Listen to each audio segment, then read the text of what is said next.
Voilà. Bien, bonjour à tous. Merci de votre présence ce matin. Donc, on démarre avec 5 minutes de retard, c'est plutôt favorable. Voilà. Donc, j'espère que vous avez passé une bonne soirée hier soir avec une découverte du Nancy historique. Et moi, ça m'a amené une petite réflexion dans la nuit. Peut-être un jour, grâce au métavers, alors remarquez que je le prononce en français et pas la version anglaise, on pourra peut-être, comme dans le piège de Diabolique, la BD de Black et Mortimer, rentrer dans une machine à remonter le temps. On aurait peut-être pu se voir à l'époque de Stanislas sur la place. Voilà, bon, maintenant on va revenir dans le monde réel, avec notre table ronde plus axée sur notre métier. Et donc je laisse donc la main à Alexandre Carré, notre animateur. Bonjour à tous, ravi de vous retrouver pour cette deuxième journée du 31e Forum Aditel. Je crois que ça a bien démarré effectivement hier et on vient bien poursuivre aujourd'hui. On vit depuis quelques années une nouvelle ère qui est façonnée par les nouvelles technologies avec leur lot d'avantages et de défauts. Technologies qui ont modelé la nouvelle génération. La crise Covid, ces confinements et maintenant le conflit de la guerre en Ukraine, l'angoisse d'une guerre atomique, d'une crise économique, tout cela aussi les impacte et nous impacte sur nos comportements au quotidien vis-à-vis des autres, dans nos habitudes de consommateurs et tout simplement d'êtres humains. Alors, tous les secteurs sont concernés, bien évidemment l'univers bancaire également. Clients et collaborateurs bancaires, eh bien, nous sommes tous de la partie. Il va donc falloir faire montre d'ingéniosité face aux défis à venir. Mais, je cite, « mais une conquête facile rend l'amour sans valeur », comme dirait Geoffrey de Perrac dans Angélique, marquise des anges. Merci beaucoup. Alors, avec nos invités, nous allons creuser ce sillon humain et digital pour en savoir plus sur ces transformations présentes et à venir. On va parler de l'évolution fiduciaire, de celle des équipements, de la révolution digitale sur le système bancaire, des risques actuels et futurs, humains ou cyber, et de l'adaptation de la réglementation de la sécurité bancaire à ces mutations, avec nos invités que je vais vous présenter un par un. Jean-Marie Alorand de BNP Paribas, vous pouvez saluer. Merci pour lui.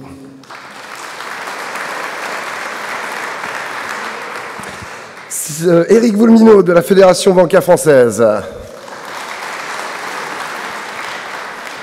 Sylvain Lemoine de chez Nexecure. Et Emmanuel Val du cabinet d'avocats Lexing Alain Bensoussan, cabinet spécialisé dans le droit numérique et des technologies avancées. Merci à vous d'être présents pour cet échange qui va être passionnant. C'est avec BNP Paribas que je vais ouvrir ce débat. C'est normal puisque c'est ma banque. Jean-Marie Alorand, merci d'être ici. Malgré un petit état de fébrilité, je crois, une petite grippe qui veille. Mais je vois que vous avez repris des forces. On va parler de fiduciaire avec vous, sachant que c'est un monde en perpétuelle évolution, donc il est de plus en plus difficile de se projeter, hein, de faire une vision à moyen terme. Ça, c'est très compliqué. À court terme, peut-être un petit peu plus. Justement, Jean-Marie, quel est l'impact des évolutions du fiduciaire sur la sécurité des agences bancaires? Alors, bonjour à tous. Ça marche très bien. C'est votre voix qui est... Bonjour à tous. Donc, en fait, c'est assez compliqué, effectivement, la situation que l'on connaît depuis quelques années, je dirais 2, 3, 4 ans, et l'incertitude qui règne par rapport à l'avenir du fiduciaire, naturellement, aura des impacts sur la sécurité, ça c'est très clair. Il y a un sujet qui revient assez fréquemment, une interrogation, c'est l'avenir du cash. Alors, je serais tenté de dire du cash, il y en a eu, il y en a toujours, et il y en aura encore pour quelques années. Simplement, je vais peut-être vous redonner une petite vision ou une perspective et donner des tendances avant de voir les interactions qu'il peut y avoir sur la sécurité en tant que telle. Mais c'est de se dire que depuis, il y a un paradoxe en fait en ce qui se passe sur l'évolution de cette filière cash, c'est que depuis une dizaine d'années, on a une baisse, je dirais, naturelle, assez régulière des entrées-sorties en Banque de France. Donc ça, c'est très, très connu. Et les chiffres, grosso modo, on est passé en 10 ans de 180 milliards à 100 milliards entre les entrées et les sorties. Par contre, paradoxalement, on émet de plus en plus de billets. La Banque de France émet de plus en plus de billets. Donc ça, on a du mal à l'expliquer. Ceci dit, quand on regarde un peu les chiffres, et c'est pour vous donner un petit peu les tendances, en tout cas l'impression de ce que peut être le cash demain, Cette émission nette de billets, en final, on s'aperçoit quand on regarde qu'elle sert très peu, ou dans des proportions moindres, l'économie française, c'est-à-dire à peu près 30% circulent en France, il y a à peu près 30% qui circulent dans la zone euro, et le reste sort de la zone euro. Donc ça montre bien que par rapport à tout ce qui était émis par la Banque de France il y a 10 ans, 15 ans, en fait, on a diminué par rapport à cette circulation en France, au profit, je dirais, soit de la thésaurisation, soit d'achat de la valeur euro par des pays étrangers qui progressivement ont remplacé d'autres monnaies. Notamment, c'est ce qui a permis aussi de faire en sorte que depuis 2020, c'est l'euro qui est passé la deuxième monnaie internationale, donc derrière le dollar, bien évidemment, et devant le yen. Donc ça, c'est une partie de l'évolution, je pense, qui est importante et avoir bien ça en tête pour parler de l'avenir. Ensuite, ce qui s'est passé ces 2 dernières années, la faveur de la crise sanitaire, on voit bien qu'on a perdu énormément. En fait, en France, nos clients ont changé d'habitude, bien évidemment, et je pense que de chacun d'entre nous, par rapport à cette crise sanitaire, les confinements, le télétravail, fait qu'on a perdu énormément de volume de retrait. On a baissé à peu près entre 25 et 30%, donc c'est variable suivant les établissements, mais globalement, c'est à peu près la baisse en nombre et en valeur, je dirais, en termes de retrait. C'est à peu près 20% en termes de dépôt. Donc ça, c'est l'année 2020, l'année 2021. 2022, on est reparti. Les premiers mois, on voit qu'il y a eu une petite embellie quelque part et les flux sont repartis à la hausse. On a regagné une petite dizaine de pourcents globalement, sans pour autant revenir aux chiffres qu'on connaissait en 2019. Donc ça veut dire que là, il y a une tendance très forte. Il y a une chute brutale à la faveur de la crise sanitaire. Mais parallèlement, donc, les gens ont vraiment changé leurs habitudes de consommation. C'est-à-dire qu'ils retirent moins souvent, ils retirent plus. Le montant moyen des retraits a quand même progressé pas mal. Moi, je vous donne l'exemple. J'ai pas pu retrouver là, le chiffre moyen parce que ce sont des chiffres, je dirais, qui viennent du GIECB et qui ne prennent que les retraits soumis à autorisation au niveau du GIECB. Mais globalement, quand je prends moi, sur BNP Paribas l'ensemble des retraits, on est passé de moins de 100 € aujourd'hui à un peu plus de 130 € en retrait moyen. Donc c'est très significatif. Donc le rapport à l'argent des gens a changé. Le rapport à la banque aussi a beaucoup changé. Donc ça, c'est un fait. Et en plus, aujourd'hui, je dirais, on est revenu à une tendance, une nouvelle référence qui est en train de s'établir dans cette année 2022. On voit bien qu'à partir du mois d'avril jusqu'à juillet, il y a eu un regain de consommation, les gens sont sortis, post-confinement, il y a eu les vacances, donc les gens ont consommé pas mal, parce qu'on retrouve dans les dépôts, beaucoup de dépôts aussi chez nos commerçants. Par contre, au mois d'août, naturellement une petite vague, et sur septembre, tout ça s'est stabilisé, aujourd'hui ça n'évolue quasiment plus. Donc ça veut dire que là, je crois qu'on commence à rentrer véritablement dans une nouvelle organisation, donc à la fois de nos clients, mais aussi qui fait que chez nous, banques, et chez nos prestataires, je pense notamment à nos transporteurs de fonds, effectivement, ça change complètement la donne, parce que ça va falloir réviser en fait à la fois nos organisations. Il faut réviser aussi la manière dont on traite le cash, parce que moins de retraits, ça veut dire forcément moins de distributeurs quelque part, ou en tout cas chercher à optimiser le fonctionnement de nos machines, et donc derrière revoir sans doute aussi tout le volet sécurité qui va avec, parce que à partir du moment où on a moins de fréquentation, il faut se poser des questions de comment travailler demain de façon à optimiser quelque part toute cette organisation, continuer à distribuer du cash, parce que l'enjeu de toute façon il est toujours là, le cash continuera de circuler, et on voit bien que là aussi à la faveur de la crise, et notamment depuis le début de l'année avec le phénomène de l'inflation qui est revenu à des niveaux que beaucoup n'ont pas connus. Depuis quand même de nombreuses années, on était d'une relative stabilité, et on était dans un système qui avait tendance à ronronner. Donc ça, c'est quelque chose aujourd'hui qu'il faut oublier. Il faut vraiment aller sur des nouvelles manières de traiter, des nouvelles manières d'opérer. Et à partir de ce moment-là, c'est-à-dire qu'il va falloir aussi je pense qu'on se réinvente dans le traitement de la filière espèce. Alors bien évidemment, c'est pas forcément une révolution. Je crois que tous les établissements bancaires, depuis des années, essaient de transformer la gestion de la filière pour faire en sorte que ça ne soit plus seulement un centre de coût, mais quelque part permettent aussi de rentabiliser les équipements qui sont de plus en plus coûteux, avec les moyens de sécurité qui l'entourent, et eux aussi très coûteux dans la mesure où, je dirais, la diversité des attaques, je crois que Eric Wilmino en parlera tout à l'heure, c'est clair qu'aujourd'hui, installer un automate dans une agence bancaire, je dirais que la sécurité qui l'entoure coûte aussi cher, voire plus cher. Donc c'est très compliqué à gérer et c'est vrai que ça va obliger les banques à s'organiser différemment et à faire évoluer le modèle tout simplement. Donc ça, on s'y attache avec différents sujets. Jean-Marie, par rapport justement à l'évolution, voire la révolution actuelle, est-ce que la filière espèces réagit relativement rapidement quand il y a des infos qui tombent, des décisions politiques, arrive à s'adapter? Il faut s'adapter en permanence, je dirais. Alors rapidement, tout dépend de ce qu'on appelle rapidement. Bon, c'est vrai que changer une organisation, ça peut prendre de quelques mois, quelques années, quoi. Tout dépend derrière s'il y a de l'informatique ou pas. C'est vrai que quand il s'agit simplement de changer des process, c'est relativement facile. Bon, aujourd'hui, changer un process sans informatique, c'est très compliqué.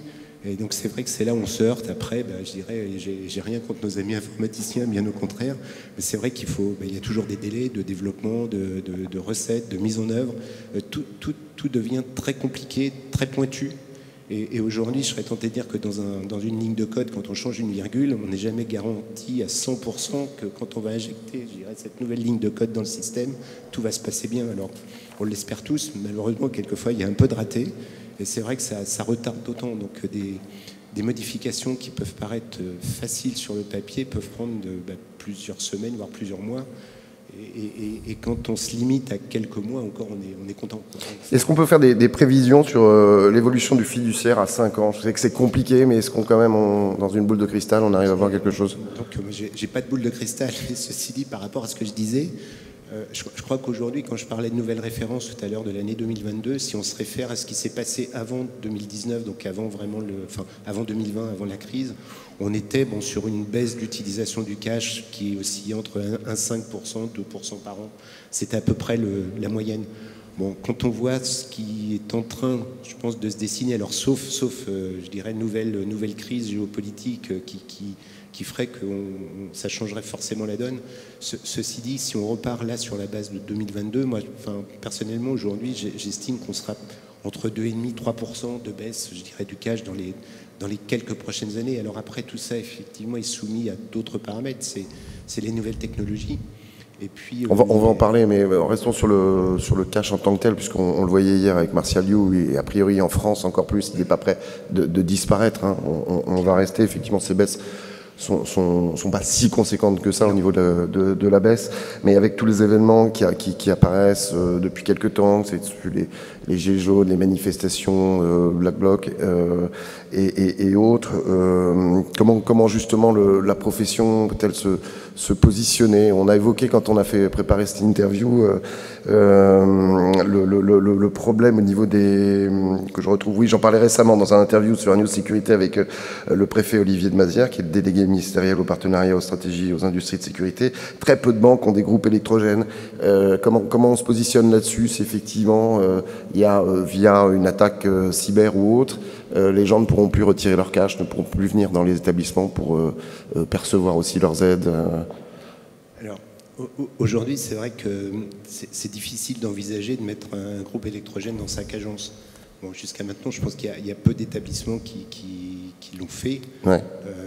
Demain, je ne sais pas s'il faudra le faire, sauf à dire qu'on peut voir, mais je crois que sur le marché, on commence à avoir des entreprises qui fabriquent des groupes électrogènes, je dirais, de petite taille, plus faciles à installer, potentiellement mobiles, qui peuvent être des solutions de repli temporaires, mais bon, je crois que là encore, ce sont des investissements dormants, entre guillemets, très très importants, où je ne pense pas que chaque établissement est prêt à faire comme ça sur toutes ces agences. Donc ça veut dire que globalement, chacun s'organise au niveau de son établissement pour garder un maillage, entre guillemets, d'agences dans lequel on se met en capacité de faire des opérations cash, quelle que soit la situation. Je prends l'exemple là d'un test, enfin plus que d'un test qu'on a fait la semaine dernière, donc à l'échelle de la place bancaire française, une simulation justement de cyberattaque avec, je dirais, des cas extrêmes. En fait, le scénario de base était grosso modo ce qu'on connaît actuellement, un concentré de tout ce qui s'est passé depuis le début de l'année jusqu'à aujourd'hui, avec une méga cyberattaque chez un de nos prestataires, le logiciel des automates qui était planté, enfin bref, un scénario catastrophe qu'on a du mal à imaginer, mais qui au final, après l'exercice, on se dit, en réalité, ça peut très bien se produire et ça peut très bien nous arriver demain. Et quand on voit ce qui s'est passé au niveau de la place, donc tout le monde a joué le jeu, a réagi. Et au final, on est tous arrivés à peu près à la même conclusion, c'est-à-dire qu'on continue de délivrer du cash avec des moyens basiques qui sont les moyens manuels, c'est-à-dire qu'on maintient dans certaines agences très ciblées la capacité à conserver de l'argent, à pouvoir le traiter de façon manuelle, de pouvoir délivrer le cash à nos clients. Et ça, je crois que c'est surtout l'enjeu qu'on a pour les prochaines années au niveau des établissements bancaires, c'est que dans un contexte très compliqué économique, où on voit bien que demain on parle de coupure d'électricité, sans électricité un automate ne fonctionnera pas. Bien sûr. On parle de cyberattaque, sans informatique l'automate de toute façon ne fonctionnera pas non plus. Donc il reste qu'une solution, c'est d'avoir du cash dans les coffres et de pouvoir traiter manuellement, et de prendre des dépôts et de faire des retraits. Donc je pense que ça, on ne pourra jamais s'en passer. Quelque part. Alors on va essayer d'accélérer parce que le temps passe à une vitesse dingue, on est déjà à 11 minutes, c'est pour vous dire, vous en avez 12 donc il va falloir faire vite. On va parler de l'e-euro, cet euro numérique qui serait l'équivalent des billets en euros sous forme dématérialisée. Quelle est l'incidence justement de l'émission de l'e-euro par la BCE sur la diffusion des valeurs fiduciaires, que ce soit papier, monnaie ou autre? Est-ce qu'il est attendu d'abord et est-ce qu'il y a une frange de la population qui n'en voudra pas? Alors aujourd'hui, là, je ne ferai pas de pronostic. En fait, l'e-euro n'existe pas encore. En fait, il existe, je dirais, sur le papier, ou en tout cas chez les ingénieurs et mathématiciens qui travaillent sur le sujet. Après, quand la monnaie sera disponible, je pense qu'il y a une part du grand public qui ne sera pas ou peu intéressée dans un premier temps, tout comme on peut faire quelque part un parallèle, même s'il n'est pas forcément idéal, mais avec le sans contact. Quand on a commencé à déployer le sans contact, c'est pratique. Ça passe avec la carte bleue, mais les gens n'ont pas adhéré forcément tout de suite. La crise sanitaire a fait qu'il y a une adhésion avec le relèvement du plafond qui s'est faite naturellement. Ça a commencé en 2008 à peu près, le sans contact. Je crois que c'était à peu près ça. Et donc, on voit bien que la vraie montée en charge s'est faite à partir de 2019-2020, où là, ça a explosé. Du fait de la crise. Du fait de la crise, et puis aussi du fait de la crainte, justement, de la contamination. Oui, c'est ça. Donc, il y a tous ces faits qui font qu'effectivement, on peut changer radicalement, je dirais, le rapport à l'argent. Le e-euro, je pense qu'effectivement, plein de sociétés vont l'utiliser pour des traitements de flux, je dirais, financiers importants. Le grand public, honnêtement, aujourd'hui, je ne ferai pas de pronostic. Je ne vois pas aujourd'hui une montée en charge très rapide sur le sujet, quoi. Clairement, ça va prendre un peu de temps parce que la dématérialisation fait que les gens ont un peu peur de cette dématérialisation, clairement. Pour terminer avec la révolution digitale qui est quand même en train de chambouler le modèle économique et puis plus particulièrement le modèle historique des banques, est-ce que les fintechs vont bousculer l'organisation actuelle justement du secteur bancaire ou apporter un complément de service? On voit que la désintermédiation totale existe dans certains pays européens et là ça serait une concurrence totale. Alors je dirais oui et non. Là encore, les choses existent de toute façon, et je pense que les banques se sont déjà adaptées et continuent de s'adapter, vont vers le digital. C'est vrai qu'on est passé, le digital, ça veut dire beaucoup de choses. Clairement, quand on avait je reviens sur les automates. Rapprochez le micro. Des automates qui fonctionnaient simplement avec des touches. Et voilà, donc ça, on est passé au digital via l'écran numérique avec des applications qui pilotent les automates qui ressemblent maintenant aux applications qu'on trouve sur les smartphones ou sur les PC, de façon à ce que le client, quand il change, je dirais, son support de traitement du cash, il ne soit pas perdu, il retrouve sa même application. Donc il y a eu cette première évolution. Après, il y en a d'autres qui sont en train de se faire naturellement à la faveur effectivement de fintech qui aujourd'hui viennent, je dirais, apporter, alors à la fois faire concurrence effectivement aux banques sur le marché du cash. Quand on voit que demain ou même aujourd'hui on peut retirer de l'argent chez un commerçant sans passer par un distributeur, c'est le côté génial de la chose. C'est vrai que la banque est complètement désintermédiée dans tout ça. Alors c'est à la fois un concurrent, mais c'est aussi un complément, parce que bien souvent, là encore, je dirais c'est peut-être générationnel, mais les gens qui ont l'habitude ou qui ont la capacité à aller retirer de l'argent au distributeur du coin, ils vont continuer à le faire, même s'ils peuvent retirer chez le commerçant. Par contre, dans des zones où il n'y a pas de distributeur ou un peu éloigné, de fait, c'est un complément et c'est très bien pour l'accessibilité au cash, quoi. Pour terminer très rapidement, ça va de toute façon impacter sur les métiers de la sécurité qui travaillent avec les banques, tout ça. Clairement, comme je disais tout à l'heure, moins d'automates, ça veut dire potentiellement moins d'agences justement qui vont délivrer du cash, donc forcément moins de sécurité. on peut se poser la question, je dirais, quand on a une centrale d'alarme qui permet de gérer la sécurité de l'ensemble d'une agence et de l'ensemble des automates. S'il n'y a plus d'automates, c'est sûr qu'on peut se poser de la lourdeur quelque part de l'installation d'une sécurité dans une agence bancaire demain, où on pourrait très bien envisager des centrales comme on a chez soi quelque part, qui permettent juste de détecter potentiellement la présence d'un individu, quoi. Donc c'est plus du tout la même chose, effectivement. Merci beaucoup. Éric Voulmineau de la Fédération bancaire française. On va dresser avec vous un panorama des risques actuels dans les agences bancaires liés à la criminalité. Oui, bonjour à tous. Bon, les risques physiques, on va dire, dans les agences bancaires, on peut les classer en trois catégories. Vous m'entendez? Oui. En trois catégories, donc les attaques à main armée, les attaques de distributeurs automatiques et les dégradations, j'allais dire. Je ne parle pas du volet cyber à distinguer, bien évidemment, puisqu'on n'est pas vraiment dans le physique. En ce qui concerne le phénomène des attaques à main armée, là, on est face à un phénomène qui est en très large voie de régression, et on va dire c'est tant mieux pour tout le monde, puisque pour ne vous donner que 2 chiffres, au début des années 2000, même 2003, 2004, on enregistrait encore 800 hold-up par an sur le territoire national. Et l'année dernière, en 2021, on en a enregistré à peine une petite vingtaine. Donc je pense que les chiffres, ils parlent d'eux-mêmes, divisé par 40. Maintenant, il y a des explications. Hein. Cette baisse, elle ne s'est pas enregistrée comme ça par enchantement. On va dire qu'il y en a principalement 4. La première, c'est la politique de sécurité globale, on va dire, qui ont été mises en place dans les agences bancaires sur les 30 dernières années. J'ai connu ça, moi, il y a très, très longtemps, donc avec les SAS, avec les caméras, les détecteurs de métaux, les liasses-pièges, les temporisations sur les coffres. Donc tout ça, évidemment, a amené à dissuader les malfaiteurs de rentrer dans les agences. L'autre raison, c'est l'accès au cash difficile et à un cash qui est en quantité relativement, on va dire, modeste dans les agences bancaires. Donc, on va dire, le jeu en vaut à peine la chandelle. La troisième raison, c'est tout simplement l'efficacité aussi des services de police et de gendarmerie dans l'identification des auteurs. Et il y a dans cette salle des représentants d'offices centraux de police et de gendarmerie. C'est l'occasion de leur rendre hommage, parce que je pense que la meilleure prévention, c'est aussi l'interpellation des auteurs. Hein, donc il n'y a pas trop de secrets. Et puis la quatrième raison qu'il faut aussi noter, c'est aussi la conversion, j'allais dire, la reconversion de la criminalité organisée, du banditisme, qui est passé, en gros, des attaques à main armée au trafic de stupes. Hein, le trafic de stupes étant beaucoup plus lucratif et étant, j'allais dire, entre guillemets, à toute proportion gardée, beaucoup moins exposé pénalement. Je mets tout ça entre guillemets, donc c'est relativement, on va dire, c'est relativement clair. Pour les attaques de distributeurs automatiques de grande catégorie, que vous connaissez tous, les attaques, on va dire, à la mode classique, si je puis dire, moyens gazeux, à l'explosif, aux moyens mécaniques, à l'élingue. Là, on assiste également à une régression donc, de ce phénomène, puisqu'en 2013, on était à 300 attaques de DAB dans l'année, et on est passé donc l'année dernière à peine à une cinquantaine d'attaques.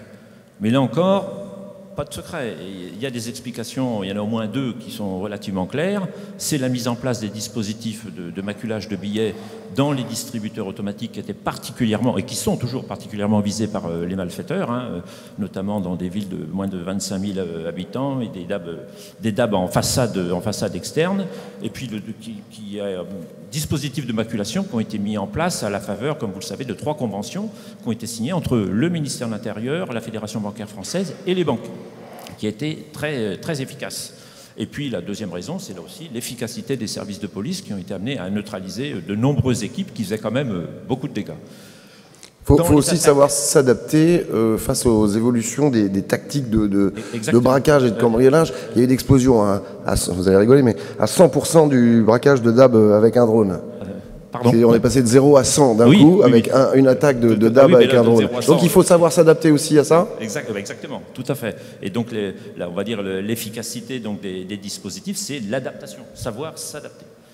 Quelques mots également sur les attaques black box qui sont quand même évidemment toujours d'actualité. Souvent liées à des manifestations. Alors justement, comment se préparent les banques là-dessus? Alors justement, là, on a plus affaire à des phénomènes, on va dire, j'allais dire de montagne russe. Je ne pense pas que le terme soit très adapté en ce moment. On va dire plutôt des phénomènes. C'est pas de saison, on va dire. Des phénomènes cycliques. On va dire pourquoi? Parce qu'on a affaire à des équipes de malfaiteurs qui viennent de pays de l'Est, qui sont plutôt spécialisés dans ce genre d'attaques et qui font des raids sur le territoire français comme sur d'autres territoires, et donc qui opèrent pendant plusieurs jours, voire plusieurs semaines, et qui disparaissent.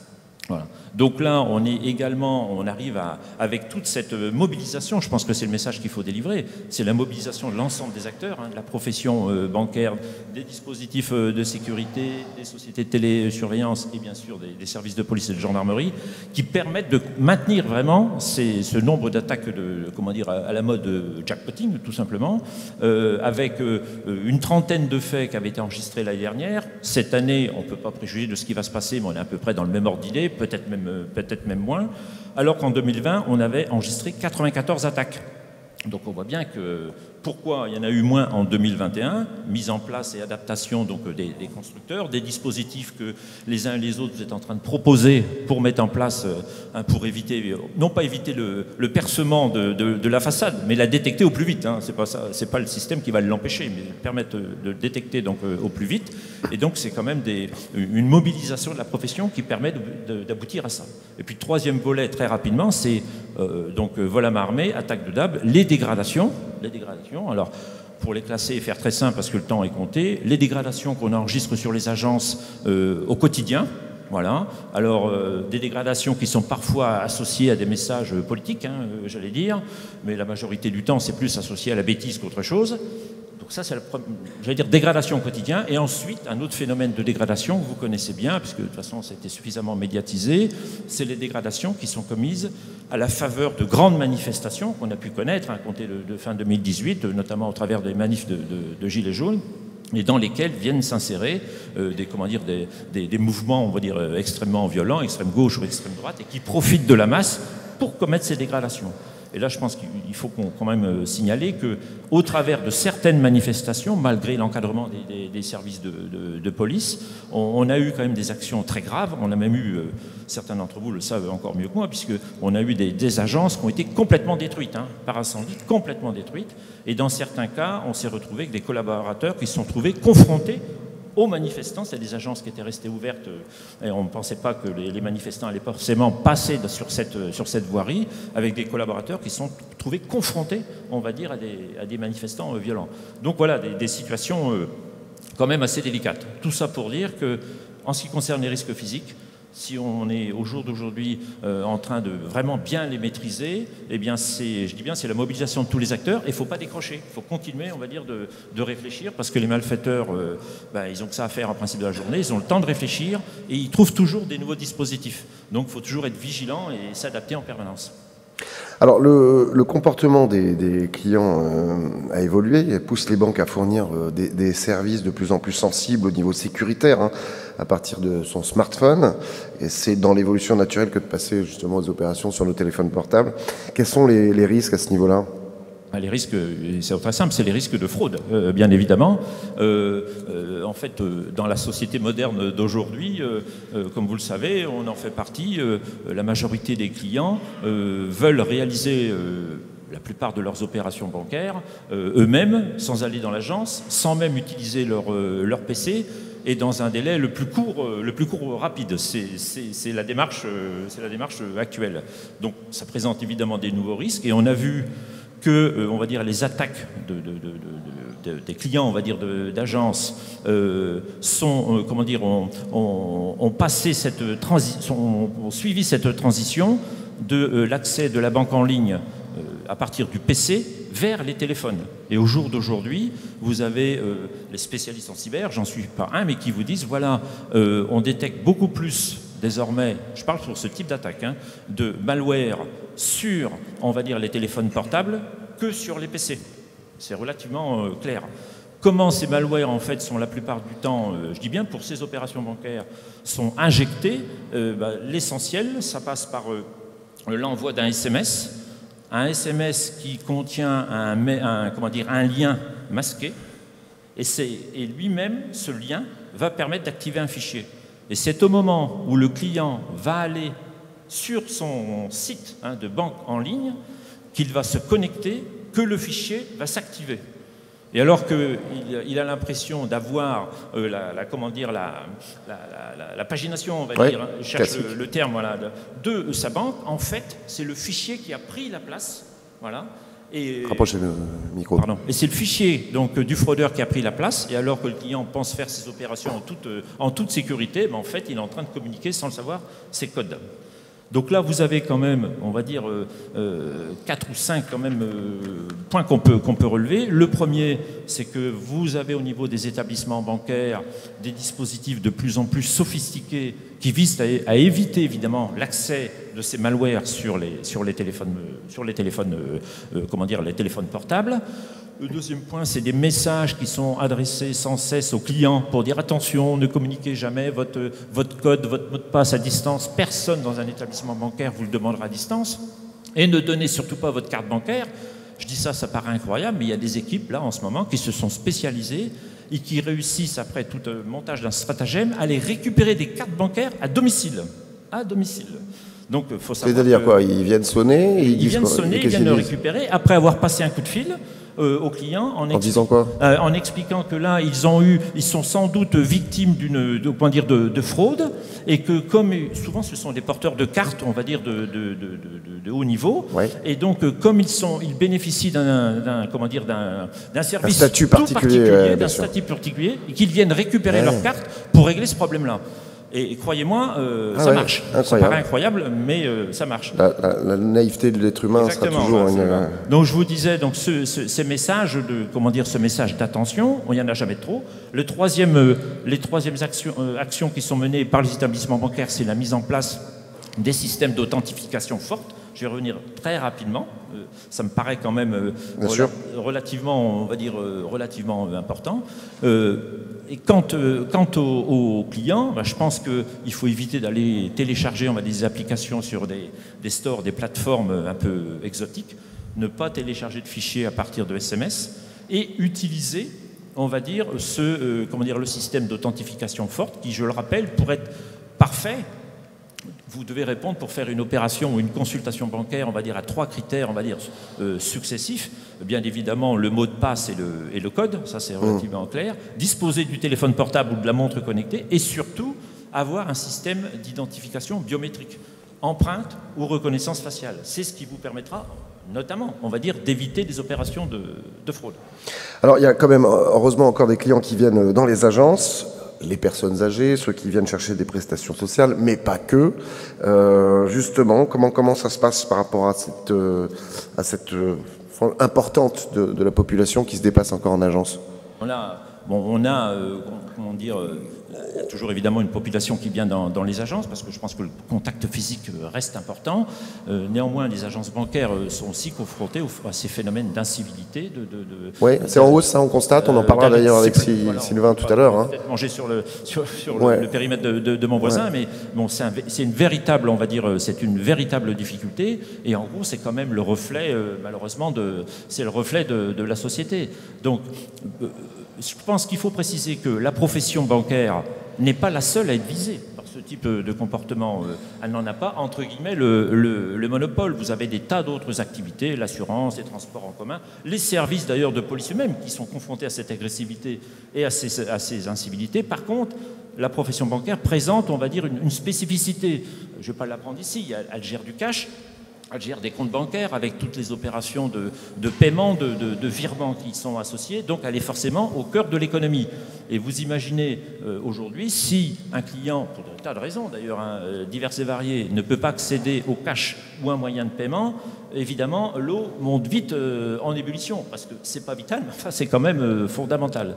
D'où la nécessité de pouvoir, on va dire, gérer ces incivilités avec des formations qui sont dispensées donc, aux collaborateurs pour essayer de maîtriser la situation et de se maîtriser soi-même, parce que c'est pas du tout évident de rester calme face à quelqu'un qui est particulièrement excité. Des dispositifs techniques, je ne sais pas, sera peut-être évoqué, qui sont mis en place dans les agences pour alerter au moins les collaborateurs ou les télésurveillances. Et puis le dernier cran, j'allais dire, c'est l'appel aux services de police et de gendarmerie, bien évidemment. Bien sûr. Alors rapidement, j'ai 2 questions avec comme objectif les grands événements qui arrivent, les JO et la Coupe du Monde de rugby juste avant 2023. Aujourd'hui, les risques ne sont plus les bracos, les braquages, mais les cyberattaques de plus en plus. On l'a vu. Quels sont les cyber-risques identifiés, justement liés aux grandes manifestations sportives qui arrivent? Bon, moi, je ne suis pas un spécialiste de la cyber, mais on peut imaginer que les risques... vous y connaissez mieux en rugby, par contre.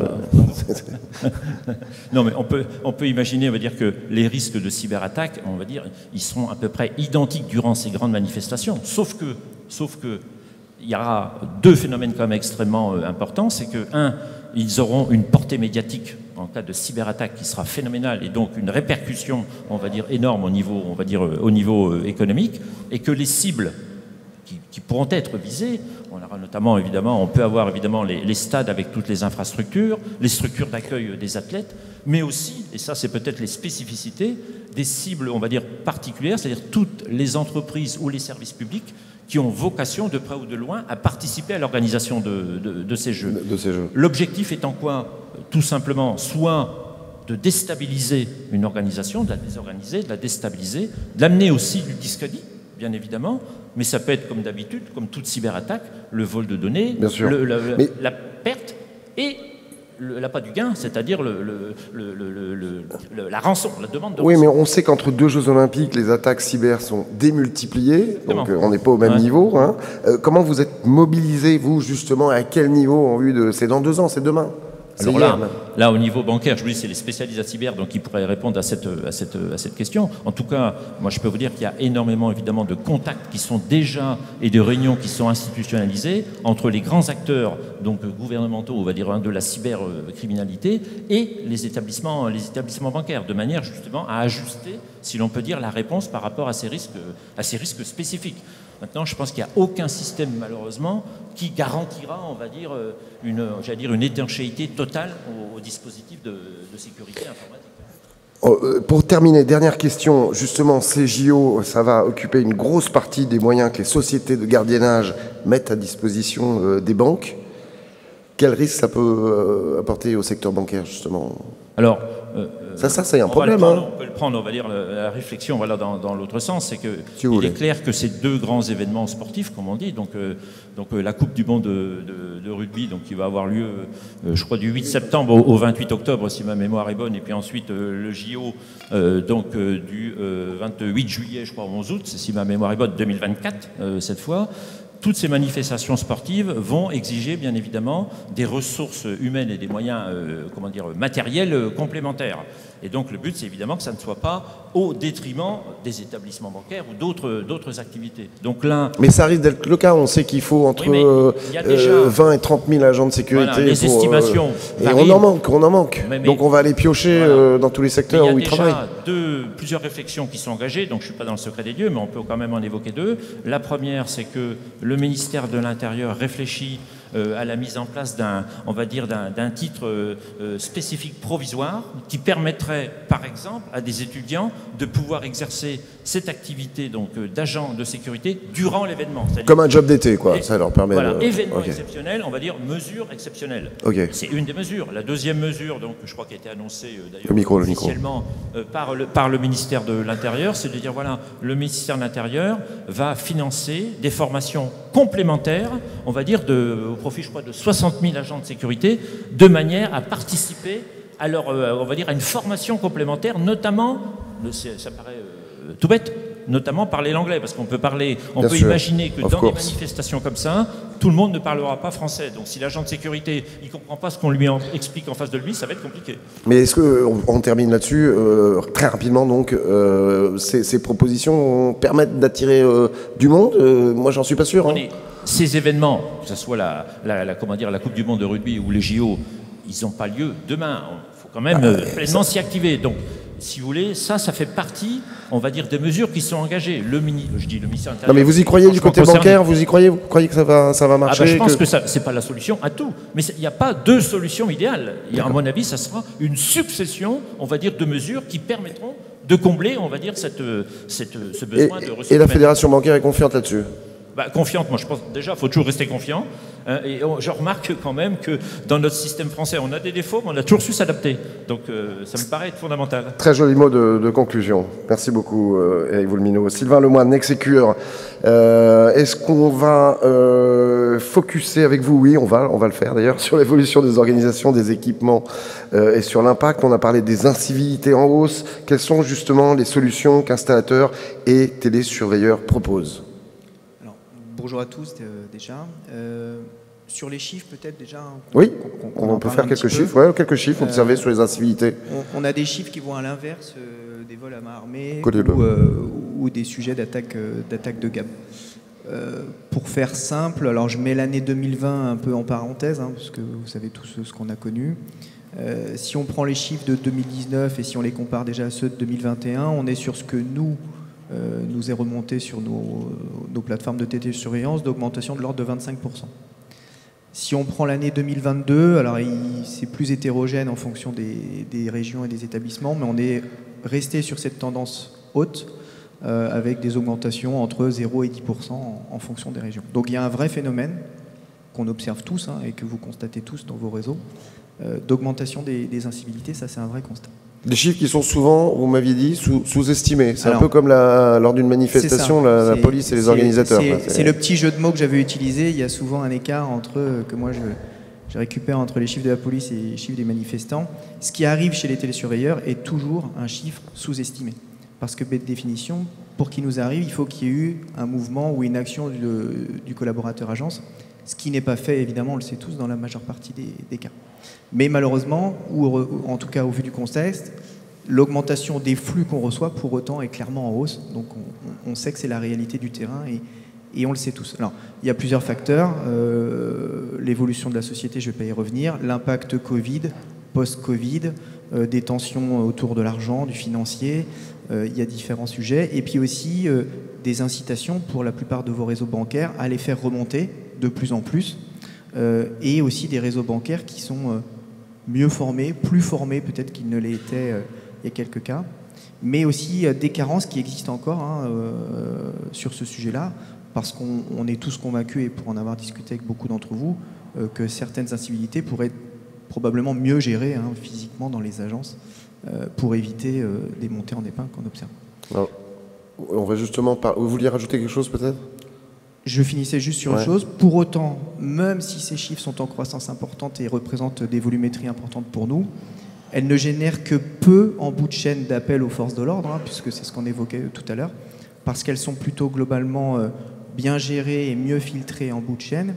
Et s'il n'y a que 1 ou 2 chiffres à retenir dans ceux que je vous ai donnés, chez nous et de façon générale, ça ne représente à peu près que 5% qui au final nécessitent un appel aux forces de l'ordre. Alors, on va parler d'abord des agences et on parlera ensuite des DAB en termes au niveau des incivilités qui sont donc en hausse. Et en tant qu'installateur, est-ce qu'il y a des révolutions ou simplement des évolutions? Qu'est-ce que vous proposez dans les agences aujourd'hui? Alors, révolution, ça me paraît un peu fort sur ce sujet-là. On est plutôt sur des évolutions. On était sur, historiquement, et c'est encore le cas dans beaucoup de réseaux, sur des boutons d'appel assez classiques, d'incivilité que vous connaissez tous, mais qui mêlaient à la fois, pour la plupart, à la fois des remontées de vol à main armée en temps réel ou de l'incivilité. Donc le premier travail de l'opérateur dans ces situations-là, quand on n'a qu'un seul signal qui nous remonte, est finalement de filtrer et de savoir ce à quoi j'ai affaire. Donc là, j'en parlerai après, il y a un certain nombre de dispositifs qui sont installés qui nous permettent d'aller plus loin dans cette investigation. On a des tendances et on a des clients qui aujourd'hui installent 2 types de dispositifs, un bouton vol à main armée et un bouton physique d'agression incivilité. Voilà. Faut pas se tromper en fait. Faut pas se tromper, c'est un vrai sujet. Là, il y a 2 écoles, il y a ceux qui vont vous dire c'est bien, puis ceux qui vont vous dire c'est l'un ou c'est l'autre. Donc finalement, le fil rouge sur le bouton. Ouais, c'est un peu ça. Donc finalement, le travail de filtre de l'opérateur, il est quand même assez similaire au final, mais il y a quand même, on voit là du coup une évolution parce qu'on a créé quelque chose de spécifique. Autre tendance qui est actuelle, c'est on va donner aux collaborateurs la faculté maintenant de générer des alertes d'incivilité sur les postes de travail ou des pop-up ou des systèmes qui sont directement sur leurs ordinateurs qui vont pouvoir leur permettre de générer une alerte incivilité, pour le coup mieux identifiée et plus accessible dans un certain nombre d'agences. Voilà. Donc ça, c'est quelque chose qu'on observe. Et puis on a aussi, et on regarde ce type de technologie, on a aussi aujourd'hui des possibilités de détecter de l'incivilité par le son. Vous êtes sûrement nombreux à en avoir entendu parler, qui permet de détecter via une intelligence artificielle des montées de voix, des tons différents qui laissent imaginer ou en tout cas qui attestent d'un début d'incivilité. Voilà. Bon, on est encore vigilant parce qu'il y a un certain nombre de questions derrière ça, entre les éclats de rire, etc. Voilà. Il y a certains sujets. Mais en tout cas, c'est un petit peu les typologies et les évolutions dans les technologies qui permettent de renvoyer le signal d'incivilité. Voilà. En termes de résultats, d'efficacité, on constate que ça fonctionne bien. Alors, l'efficacité, elle intervient plutôt après, dans la partie traitement. C'est-à-dire qu'une fois qu'on reçoit cette remontée d'incivilité ou d'agression, parce que dans certains cas, on ne sait finalement pas à quoi on a affaire, le rôle de l'opérateur du télésurveilleur va être finalement de diagnostiquer rapidement ce qui se passe. Et pour diagnostiquer rapidement ce qui se passe, on va avoir plusieurs éléments qu'on va faire fonctionner. Le premier, c'est l'image. Jusqu'à là, pas de révolution, hein. On va activer les caméras qui sont majoritairement dans les halls d'accueil sur ce type de situation. Alors les caméras ont évolué, elles sont sûrement plus performantes, plus précises, avec une qualité de résolution bien meilleure, mais pas de révolution sur l'outil en lui-même. On va aussi activer des micros, parce que voir c'est bien, mais entendre c'est aussi mieux quand il y a des incivilités. Et ces micros vont aussi permettre à l'opérateur de juger un peu de ce qui se passe, et de l'ambiance, et finalement du degré d'incivilité auquel on a affaire. Et c'est souvent à partir de ça qu'on va avoir ensuite d'autres dispositifs qu'on va mettre en marche ou qu'on peut imaginer avec un certain nombre de nos clients. C'est finalement, une fois qu'on a diagnostiqué cette incivilité, qu'est-ce qu'on fait pour essayer de la réduire? Alors il y a le travail du collaborateur qui va essayer de faire redescendre le client, qui sont liés aux formations que les banques qui sont ici font en grande partie. Et puis on peut aussi avoir des dispositifs connexes qui peuvent avoir, moi j'appelle ça des fois l'effet qui se coule, parce que quelquefois ça a un effet positif, mais la deuxième lame peut être un peu plus sévère, qui peuvent être par exemple une interpellation vocale. Donc on est capable d'interpeller vocalement le site, alors soit de façon automatisée, avec un message type, mais soit aussi de la part de l'opérateur, avec un discours qu'on peut co-construire avec le client, etc. Bon, ça c'est des choses qu'on a pu faire, tester, mais pour être plutôt, et sûrement peut-être aussi certains d'entre vous, on a plutôt eu de mauvaises expériences avec ce sujet-là, d'interpellation vocale et d'un discours par l'opérateur qui avait plutôt tendance à faire monter un peu la pression, voilà, plutôt que l'effet escompté. Voilà. D'accord. Souvent, quand c'est un opérateur qui, de vive voix, va porter. Sur le message automatique, qui est un message un peu plus uniforme, c'est encore une fois mitigé. C'est très difficile d'avoir de vrais retours d'expérience là-dessus. On a du bon, on a du moins bon, vous en avez sûrement vous aussi un peu les mêmes retours. C'est très difficile d'avoir une vraie conviction sur ce sujet-là. Par contre, on a un autre dispositif qui fonctionne plutôt bien, qui est le visuel. C'est-à-dire qu'on va être capable d'afficher dans des écrans, par exemple, d'agences, la vidéo de ce qui se passe en temps réel. Donc concrètement, celui qui génère l'incivilité va se voir affiché auprès des écrans avec un message type qu'on construit, calmez-vous, etc. Et ça a plutôt globalement un effet plus positif, en tout cas de ce qu'on peut avoir comme remontée et comme retour. Alors ce type de dispositifs ne sont pas installés dans toutes les agences bancaires avec lesquelles on peut travailler. Elles sont souvent sont des agences qui sont identifiées dans des zones peut-être plus exposées ou avec un certain type de clients qui fait qu'on a plus d'incivilité dans certaines agences. Et donc pour des sites de ce type, on peut amener ce type de solution. Donc ils peuvent se voir sur l'écran s'ils s'agitent un peu trop. Exactement. Et ça fait baisser le... Moi je pensais que justement ils voudraient être les stars de l'agence qui soient affichées. C'est très compliqué encore une fois d'avoir une réponse à 100% parce que si on fait une moyenne, je dirais oui, mais on a aussi des cas où finalement la situation n'est pas forcément... Très rapidement pour finir, sous les agences, il y a aussi des systèmes de détection de mouvements anormaux, une start-up française qu'on peut citer, qui s'appelle Sensivic, qui marche plutôt pas mal là-dessus. Est-ce que c'est des choses que vous développez? Alors, c'est un peu d'elle dont je parlais, quand je parlais notamment de la reconnaissance par le son. C'est le principe de Sensivic. On est en veille sur ce sujet-là. On n'a pas encore mis en place de test, mais on est en veille parce qu'on se dit qu'il y a un vrai intérêt en termes de réactivité et d'automatisation de la remontée de l'alarme, parce que pour le coup, elle serait plus automatisée, hein, liée à une intelligence artificielle. On est toujours aussi vigilant parce que quand vous êtes systématiquement confronté à des remontées d'alarme en volumétrie importante et quelquefois intempestive, pour les métiers que vous connaissez pour certains d'entre vous d'opérateurs, c'est toujours compliqué d'avoir trop d'alarmes et quelquefois non qualifiées. Donc c'est un vrai sujet pour nous de vigilance par rapport à ça. Mais pour autant, on y est vigilant. Mais finalement, ce n'est qu'un outil de plus pour remonter l'alarme. Mais ça ne viendra pas finalement changer le protocole qui est derrière de traitement, de levée de doute, audio, vidéo, micro, interpellation. Et le vrai sujet, il est plutôt là. Parce que finalement, quand un collaborateur a la faculté de le faire sur son poste de travail qu'il a devant le nez, c'est d'une facilité relativement évidente. Donc, et plus qualitatif en termes de remontée, à notre sens. Et en ce qui concerne les automates? Alors les automates, c'est un sujet qui n'est pas simple hein, pour nous. Là, on parle plus trop d'incivilité au sens physique, hein, comme on l'a dans les agences avec les gradations du personnel. On parle plutôt de dégradation, hein, c'est un peu ce qu'évoquait Eric. Donc là, oui, on a mis en place un certain nombre de dispositifs qui peuvent nous permettre de détecter des actions anormales sur le distributeur, hein, qui peuvent être des buts de démontage, de perçage. Hein, ça a été, voilà, donc ce sont des contacteurs qui nous permettent de remonter des informations et qui, dans la foulée, nous permettent de prendre en visuel la caméra du site et donc de voir effectivement ce qui se passe sur le caméra. Alors, ça n'empêche pas, ça a été très bien dit, mais ça permet de réagir vite et de pouvoir apporter un appel aux forces de l'ordre pour le coup quand il y a une agression avérée du distributeur. Alors sur les évolutions, on disait un peu plus tôt, il y a le télétravail, comment justement les installateurs et les télésurveilleurs se préparent pour intégrer l'impact de ce télétravail dans la sécurité des collaborateurs d'une agence bancaire? Alors, ça, pour le coup, c'est un sujet émergent, hein, très clairement, pour lequel on a des sollicitations un peu nouvelles, qu'on avait peu ou pas jusqu'à maintenant, mais ça s'expliquait très bien, puisque la notion de télétravail pour les conseillers bancaires était jusqu'à maintenant pas du tout envisagée et prévue. C'est un sujet qui est complexe au sein de vos banques, au sein du métier, parce que c'est un sujet qui touche à la fois les RH, le juridique, la sécurité, voilà, tout le monde est un peu sur ce sujet-là. Comment je peux apporter une sécurité à mes collaborateurs en télétravail, par quel outil, etc. Bon, nous, au-delà de ces considérations de qui fait quoi, on se doit de trouver des solutions et apporter des solutions sur ce sujet-là.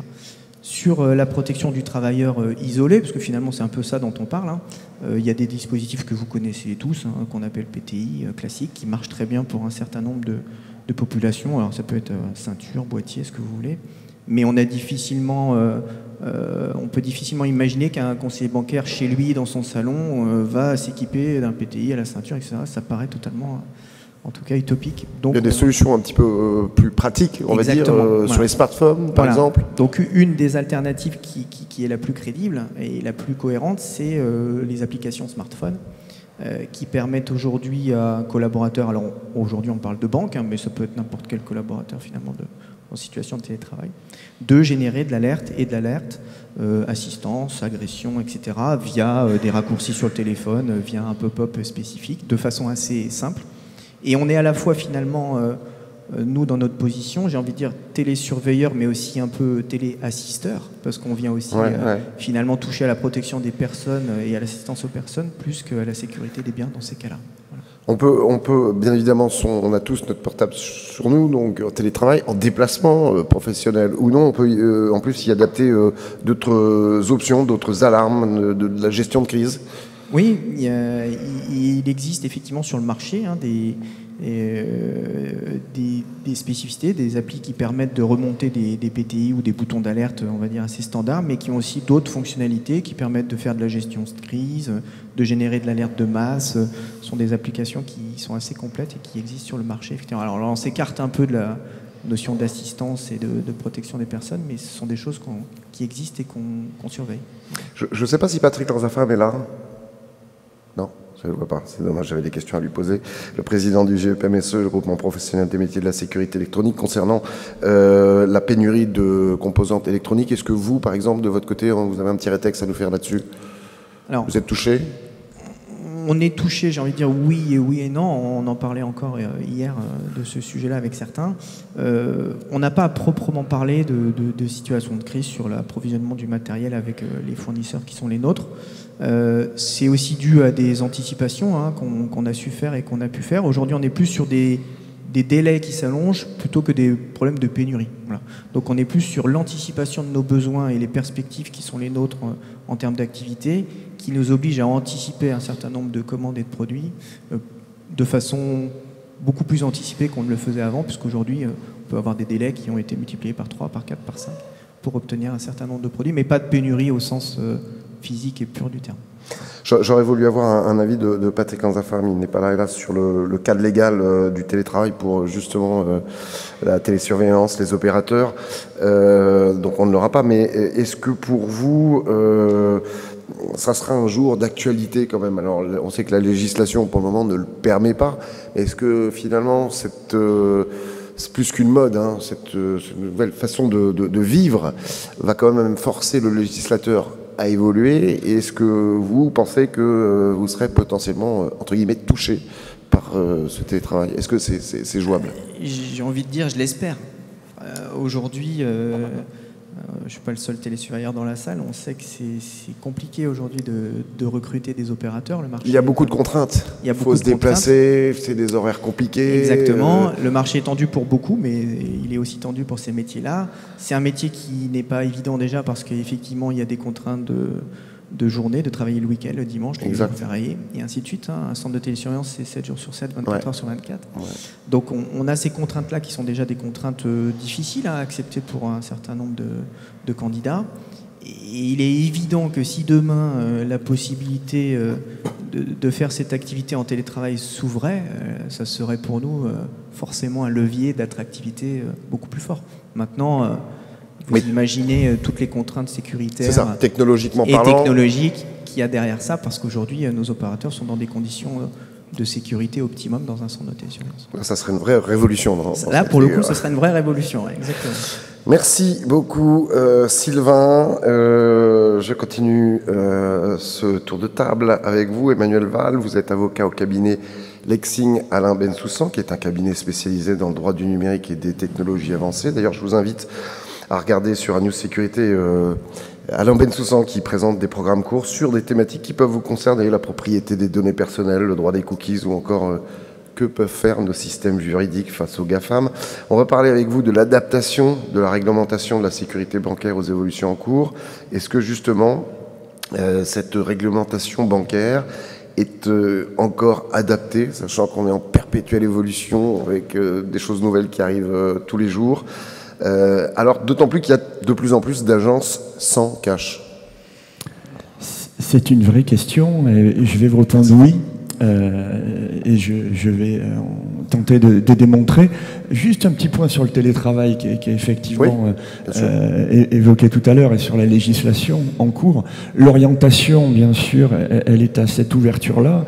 Et je note que la vraie contrainte, elle est d'abord technique. Et on voit quand même, si on fait un petit parallèle avec d'autres pays, l'Argentine, l'Allemagne, pour aller plus près, etc., qu'on trouve quand même des solutions sur la robustesse des systèmes, et on verra, ça recoupe notre sujet juste après, parce que la législation, notamment européenne, demande une certaine convergence de certains droits, de secteurs du droit, et une certaine accélération d'ailleurs de ces facteurs-là.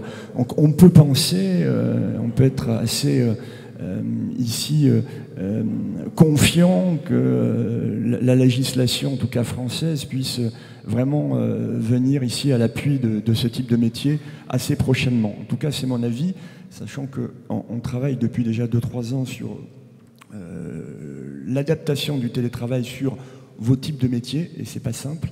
Et en tout cas, on pense que le référentiel légal devrait évoluer dans peu de temps sur ce sujet.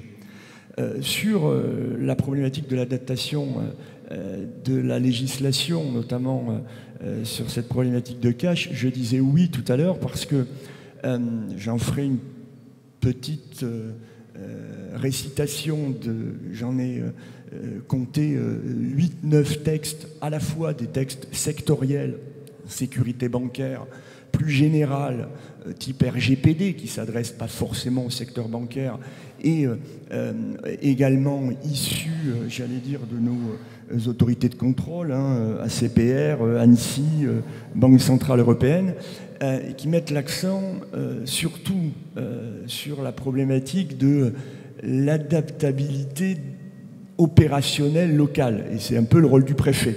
Alors là, je connais un petit peu moins, et vous avez plus de contact avec les préfets, mais de ce point de vue-là, on a quand même des plots, j'allais dire juridiques, qui sont plutôt bien calés et qui peuvent en tout cas s'articuler, raison pour laquelle, en tout cas aujourd'hui, avec l'évolution, je parlerai d'évolution aussi comme mon confrère à côté, plutôt que des révolutions, et on est en mesure d'adapter avec les textes actuels l'évolution dont on vient de décrire pour partie les critères.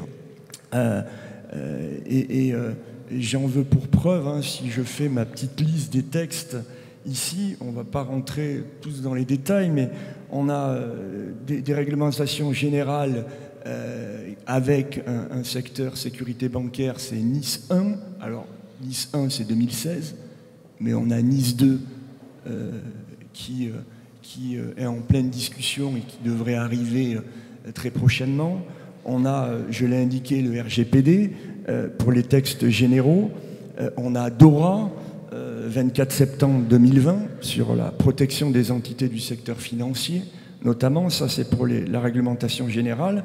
Pour la réglementation sectorielle, on a les DSP1, la directive sur la sécurisation des paiements. Alors, vous allez me dire, c'est 2007. Mais on a un versionning, on a la version DSP 2 2017.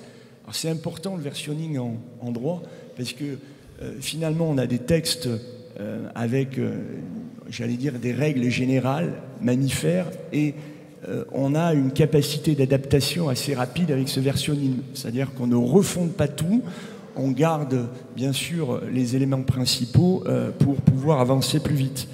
On a bien sûr les accords de Bâle. Et enfin, et c'est un petit peu là-dessus, peut-être on en discutera, on a aujourd'hui 15 septembre 2022, sécurité, la Cyber Resilience Act, donc c'est tout neuf, qui nous parle avant tout des mesures préventives, notamment sur les cyber-risques, notamment, et plus particulièrement sur cette réglementation, sur la Commission, parce que c'était un règlement européen, entend imposer plusieurs règles, notamment aux fabricants, aussi aux éditeurs, de production sur les outils, j'allais dire, connectés, IoT notamment, etc., ce qui intéresse plus particulièrement, en tout cas dans les débats parlementaires, sur certains outils connectés pour les vidéoprotection, vidéosurveillance. Donc vous voyez, on a ici un règlement tout neuf, je répète, 15 septembre 2022. Je pourrais citer celui qui est un tout petit peu plus ancien, mais qui vous impacte particulièrement sur la certification, notamment c'est Cybersécurité Act, qui donne des prérogatives particulièrement importantes au niveau européen et une certaine convergence des certifications, notamment sur les métiers de la sécurité. Voilà, pour essayer d'aller vite et de répondre à cette interrogation très, très importante. Est-ce qu'on peut avoir une révision du Code de la sécurité intérieure? Est-ce que c'est possible aussi, on peut l'imaginer? Oui, tout à fait. Alors déjà, le Code de la sécurité intérieure, relativement récemment, a été révisé, alors pas sur ces sujets-là, mais oui, on peut tout à fait... alors avec le temps nécessaire, bien sûr, à considérer qu'on révise le Code de la sécurité intérieure si l'analyse est faite que effectivement ça répond à un besoin réel par rapport à ça. Donc souvent, on a nos professionnels qui nous disent que de ce côté-là, les choses ne vont pas assez vite. C'est très clair. Mais je trouve pour autant là que le Code de la sécurité, on va dire comme ça, fait son boulot. Est-ce qu'on peut faire une comparaison avec d'autres pays européens pour savoir comment la France se situe en termes législatifs? Est-ce qu'on réagit bien? Est-ce qu'on s'adapte bien par rapport aux autres? Je suis désolé, je vous prends de court, hein, parce qu'on ne l'avait pas évoqué, mais tout d'un coup, le matin, j'ai des trucs qui me viennent en tête et j'en profite. Non, c'est très intéressant. Ça ne vous a pas échappé que lors de la présidence de notre président, il est très actif sur le sujet. Oui, sauf que là, un peu moins avec le successeur, mais beaucoup plus avec le successeur du successeur qui dit bien qu'il est aligné sur la volonté de faire avancer notamment cette nécessité de faire en sorte que les pays européens convergent dans cette politique de cybersécurité. C'est vraiment une nécessité. Vous l'avez tous compris que les cyberattaques aujourd'hui ne se concentrent pas territorialement parlant. Et donc, si on n'a pas cette convergence-là, on est moins efficace. J'attire votre attention, parce que je reviens un peu sur votre cœur de métier, c'est toutes ces problématiques-là devront être digérées. Vous parlez 2023-2024, notamment pour les appels d'offres. L'intérêt pour vous, professionnels, étant de dire oui, je connais bien ce type de législation, en tout cas de référentiel, pour telle ou telle raison. C'est la raison pour laquelle j'insiste sur cette nécessité de bien faire attention à ce que, aujourd'hui, en tout cas, disent les textes européens. Vous noterez une petite accélération ces derniers mois sur ce sujet notamment.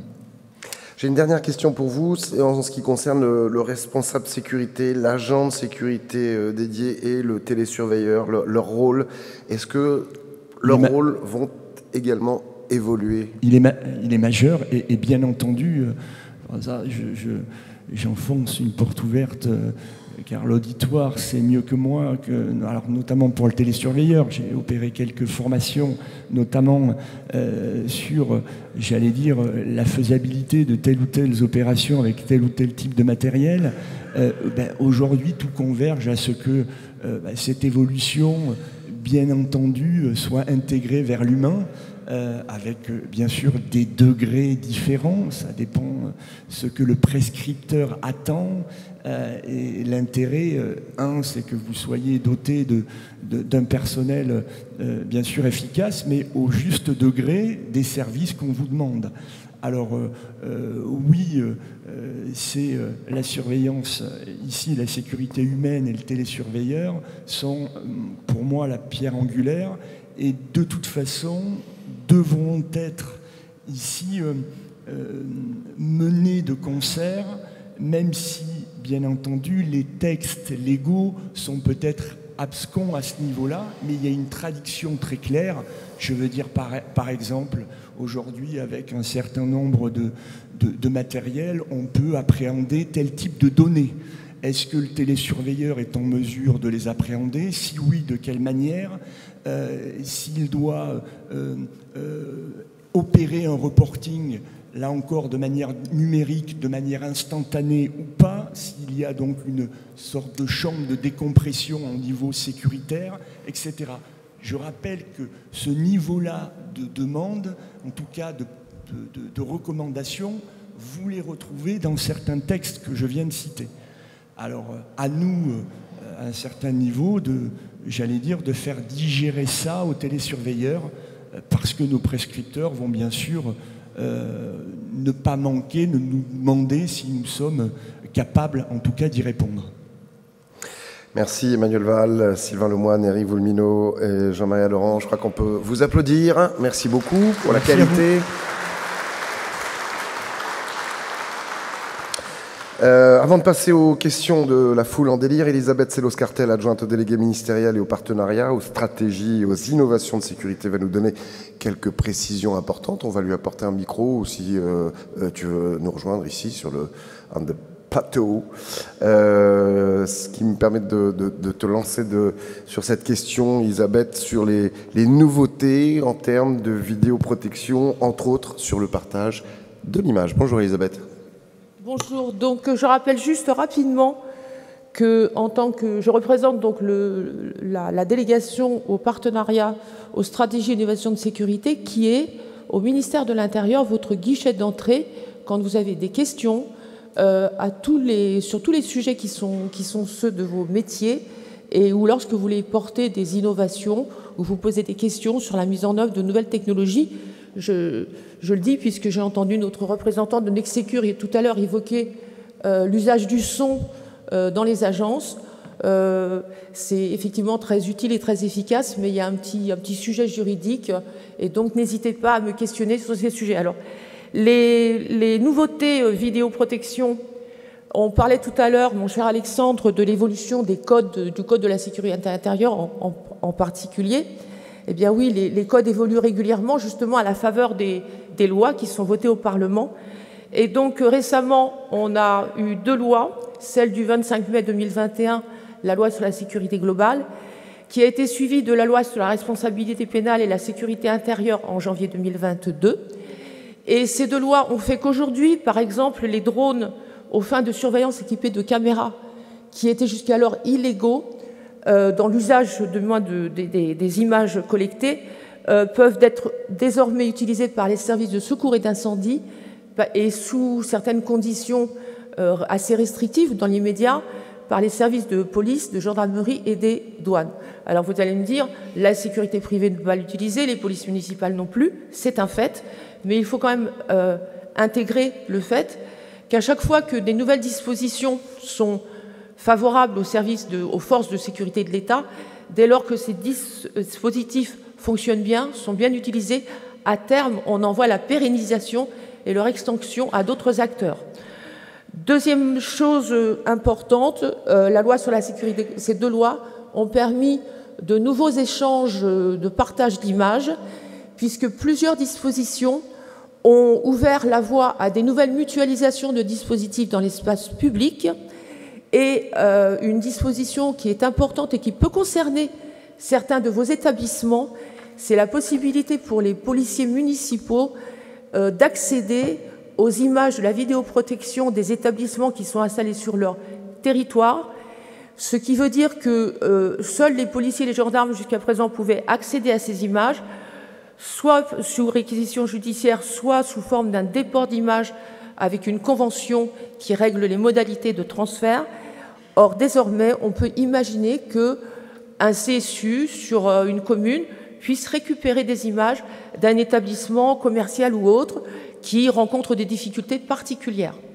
Alors évidemment, il y a d'autres évolutions au travers de ces lois, mais je ne vais pas les développer ici parce que ce serait trop long et qu'on m'a demandé d'être très brève pour laisser la place aux échanges avec la salle. Merci de votre attention. Merci Elisabeth pour ces... il y a beaucoup d'espoir finalement, effectivement c'est intéressant de savoir que le public est autorisé maintenant et que bientôt ça va profiter au privé. Voilà, je crois qu'on passe aux questions. Vous avez un numéro de téléphone qui s'affiche ici, vous appelez pas dessus, vous envoyez des SMS bien sûr. Si vous êtes timide, même si ça soigne, vous pouvez envoyer un texto et on va poser les questions tout à l'heure, mais on va commencer par les questions en direct dans la salle. Si vous pouvez lever le bras. C'est toujours difficile à mettre en marche pour la première question, mais ça va venir. Il y a une question ? Il y a trop de bras qui se lèvent, je ne sais pas qui c'est. Eric, est-ce que tu as des questions ou pas ? Oui, il y a des questions, Eric. On va commencer alors par toi pour chauffer la salle. Bonjour à tous. La première question concerne le cache et notamment de savoir si la suppression totale du cache pourrait être envisageable. Et puis, si tant est que ce soit possible, est-ce que ça pourrait avoir un effet positif sur les trafics de drogue ou le travail au noir ? Voilà, c'est une question. Alors, vous battez pas, les gars. Ils ont tous posé les micros, là. Oui, Jean-Marie. Je vais bien me lancer sur la première partie de la question. Comme je le disais tout à l'heure, je vois mal comment la société française aujourd'hui accepterait la suppression totale du cash. C'est quelque chose qui, à court moyen terme, me paraît complètement inenvisageable. Après, sur la deuxième partie, je dirais, par rapport au financement du commerce illicite, au sens très large, je crois que l'imagination est au pouvoir et que, quelque part, là, pour la peine, il n'y a pas forcément besoin de cash pour commercer sur ces sujets-là.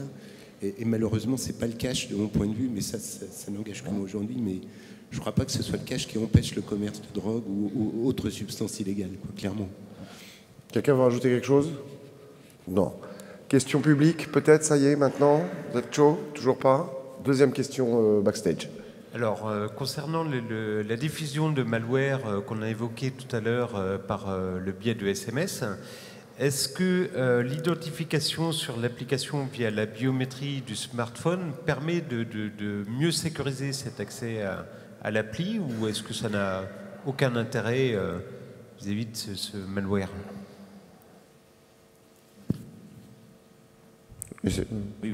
Oui, on ne peut pas, on va dire, c'est ce que j'expliquais tout à l'heure, il n'y a aucun dispositif qui empêche, on va dire, l'accès total au malware. Il faut éviter d'avoir certaines pratiques. Par contre, la sécurisation des opérations bancaires, donc de paiement ou de virement, en utilisant ce système d'authentification forte, on va dire, apporte une sécurité, on va dire, largement supérieure.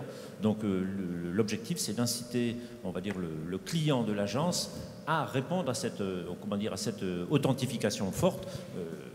Tous les établissements bancaires proposent ce dispositif. En attendant qu'il y ait d'autres questions qui arrivent sur le 06, on passe au public. Profitez-en, hein, nos invités sont là, on a leur expertise gratuitement, parce qu'après ils font payer plus tard. Donc profitez-en. Des questions dans le public? Toujours pas? Je vais en poser une. Oui, bah bien sûr. Normalement, il y a des accords, une réglementation qui oblige les agences bancaires à être télésurveillées. Est-ce que cet accord ou cette réglementation pourrait éventuellement être supprimée pour que des agences bancaires où il n'y a pas de cash, qu'il n'y ait rien, elles puissent se faire comme un commerce traditionnel, c'est-à-dire ne pas se faire télésurveiller ou se faire télésurveiller? Est-ce qu'il y a des réflexions dans ce domaine-là?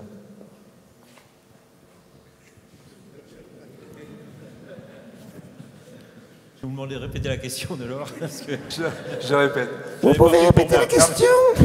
Il y a des accords, une réglementation qui oblige les agences bancaires à être télésurveillées. Aujourd'hui, vous avez toutes les agences bancaires qui sont télésurveillées. C'est une obligation, une réglementation. Je ne sais pas exactement ce que c'est.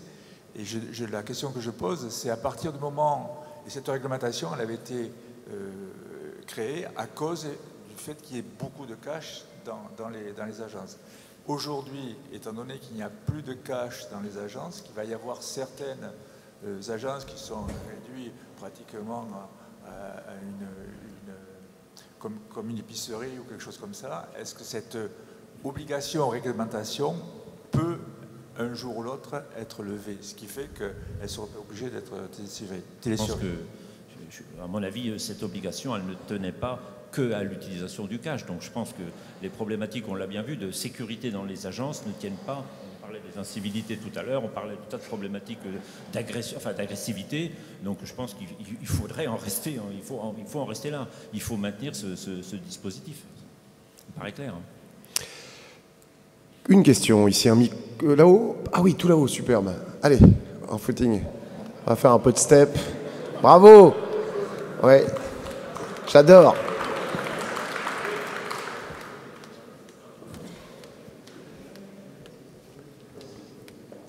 Après, il y aura une question en bas. Non, en fait, j'avais rien à dire. Laurent, non, juste, c'était en fait pour rebondir sur ce que disait Marc à l'instant. Selon moi, enfin, je ne sais pas de quel accord tu penses, à quel accord tu penses, Marc, mais selon moi, il est déjà prévu de ne pas télésurveiller les agences qui ne disposent pas de cash. Je pense à l'accord AFB, hein, dans lequel on évoque les concepts 1, c'est-à-dire les agences sans fonds, dont le seul dispositif sécurité nécessaire est un autocollant dans lequel on indique qu'il n'y a pas de fonds et on n'a rien besoin d'autre. Merci pour l'information. Avec plaisir. Une autre question dans le public? Non, personne? Profitez-en, il reste quelques instants. Moi, j'ai une nouvelle question qui vient d'arriver, n'hésitez pas. Sur le déploiement des caméras avec une étude comportementale pourrait-elle aider au traitement de l'incivilité? Ça, c'est pour Sylvain. Oui. J'ai envie de dire oui. L'intelligence artificielle, c'est forcément une technologie qui va nous aider, nous, télésurveilleurs, demain. Est-ce que c'est la meilleure technologie pour mieux gérer les incivilités? Je ne sais pas. Sur les autres marchés sur lesquels nous, on peut être amené à travailler, ça fonctionne bien pour, par exemple, des sites de masse, des attroupements, des situations anormales de mouvement de population. Ce sont des choses qui peuvent très bien fonctionner et qui fonctionnent d'ailleurs. Sur la partie incivilité, pour le coup, c'est déjà humainement pas facile de distinguer une discussion d'une incivilité, d'un éclat de rire, d'un ton de voix qui augmente. J'ai moins de conviction, hein, c'est très personnel, mais elle pourrait demain nous aider et elle nous aidera, nous, télésurveilleurs, c'est certain. Est-ce qu'elle nous aidera beaucoup sur le sujet des incivilités? Je ne sais pas. En tout cas, peut-être pour nous la remonter, mais il y aura de toute façon un acte humain derrière, hein, c'est ce qu'on évoquait tout à l'heure, pour engendrer les actions nécessaires à sa résolution, ou en tout cas à sa meilleure résolution. Voilà. J'ai une petite question à rajouter. On parle beaucoup d'aide, de nouvelles technologies. Parlons un petit peu d'humain. Est-ce que le personnel bancaire, quel qu'il soit, est préparé à la gestion du conflit, à la négociation, justement, quand il y a de la tension? J'ai vu ma banquière l'autre jour, elle m'a calmé en 2 temps 3 mouvements, mais c'est peut-être pas le cas partout. Oui, alors moi je ne suis pas le mieux placé, il y a des banquiers qui leur répondront mieux que moi, mais évidemment on sait ce qui se passe, puisqu'on peut y participer, hein, ce type de formation. Donc la réponse est oui, les établissements bancaires sont amenés à former, à mieux former et à accompagner leurs collaborateurs dans la gestion des conflits, d'autant plus quand on voit les chiffres hein, qui sont croissants. Donc oui, et ça fait partie des clés de réussite dans la gestion de ces chiffres. Hein. On voit que des réseaux bancaires qui ont mis de gros moyens sur la partie formation, accompagnement, etc., sont moins exposés, ou en tout cas gèrent mieux ce type de situation au global. Donc oui. Ok. Une dernière question dans le public, peut-être? Non? Derrière le rideau? Non. Pas de questions, c'est l'appel du ventre. Juste avant de retrouver tous nos partenaires au sein du salon, eh bien, le mot de la fin revient bien évidemment au président Didier Moreau. Didier, merci. Merci à vous.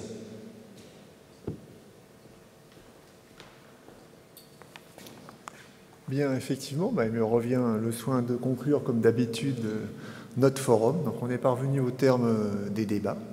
Donc, on espère qu'on vous a ouvert des réflexions pour tous, surtout sur un phénomène global et aussi sur ses implications au sein de notre métier. On voit que tout n'est pas simple, qu'il y a beaucoup de réflexions et d'évolutions. Et j'espère aussi, moi, 2 événements qui me tiennent à cœur, que notre Coupe du Monde de rugby notamment se passera bien, et surtout qu'on va la gagner, et la gagner sportivement. Et alors je tiens à remercier tous les intervenants de notre table ronde. Merci messieurs. Merci Elisabeth Sellos-Cartel de sa participation. Merci Alexandre. Merci à notre monsieur SVP qui est derrière. Et Eric, tu as vraiment une belle voix. Ça, on l'a vu plusieurs fois. Je tiens aussi à remercier tous les représentants des ministères des forces de l'ordre qui sont toujours fidèles et nombreux. Donc merci de votre présence à tous. Tous nos adhérents banquiers et participants, les organismes centraux des banques qui nous accompagnent aussi depuis de longues années, et aussi tous nos exposants sans qui rien ne serait possible. Et un petit remerciement à tous les membres de notre conseil d'administration qui m'ont aidé pour l'organisation de ce forum, mais aussi pour tout au long de l'année pour l'animation de notre association.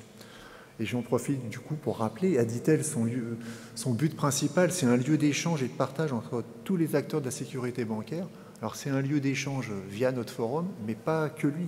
On est aussi sur un site internet, sur les publications d'Aditel News. Vous avez vu la dernière version ce matin qui est particulièrement axés sur le forum. Et dedans, vous avez un petit QR code pour déjà avoir sur YouTube la vidéo d'hier. Voilà, donc ce qui est important, parler d'Aditel, faites qu'on soit encore plus nombreux chaque année. Voilà, donc parler d'Aditel. Et moi, je tiens à dire que nous sommes toujours à votre écoute pour des idées, des propositions, des articles, des contributions. Donc là, Marc, qui est chez nous, gère plus particulièrement Aditel News, il est toujours à la recherche d'articles. Et nous sommes friands de ça. Donc faites-nous des propositions, aidez-nous à faire vivre notre association. Alors, le forum n'est pas tout à fait fini. Nous allons avoir notre cocktail déjeunatoire. Je vous rappelle qu'on ferme normalement nos portes à 15h30, donc il y a encore un lieu d'échange tous ensemble. Alors, comme d'habitude, lors de votre départ, vous recevrez votre cadeau Aditel et c'est comme d'habitude, pas de questionnaire, pas de chocolat. Voilà. Donc, je vous demanderai en plus en petite action RSE, n'oubliez pas de nous rendre le badge et les cordons, parce qu'il y a quand même une partie qui est renouvelable. Ce serait dommage pour notre planète de racheter ça chaque année. Et le questionnaire, j'y tiens un petit peu. Et, par exemple, on a fait des évolutions cette année de timing par rapport à la conférence de ce matin. Là. Donc, faites-nous vos remarques, dites-nous si ça va bien. Et puis, moi, j'ai fait une constatation. C'est la première fois depuis qu'on a mis l'ouverture à 11h le jeudi et avec un cocktail déjeunatoire le midi qu'il y avait vraiment énormément de monde. Donc, c'est bien, les participants sont arrivés plus tôt, mais faites-nous part de vos remarques. Notre format n'est pas du tout bloqué, on est à l'écoute des évolutions, nous aussi.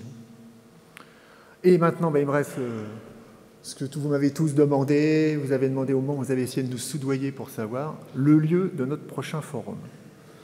Donc déjà les dates, ce sera le jeudi 21 et le vendredi 22 septembre 2023, et nous allons encore poursuivre notre tour de France, on redescend et nous serons à Marseille. Voilà. Et j'ai une petite précision, au niveau du cadeau, pour une fois cette année, nous n'aurons pas de liquide, ce ne sera pas du vin, mais vous aurez des souvenirs gustatifs de la Lorraine. Voilà. Merci à tous et à l'année prochaine.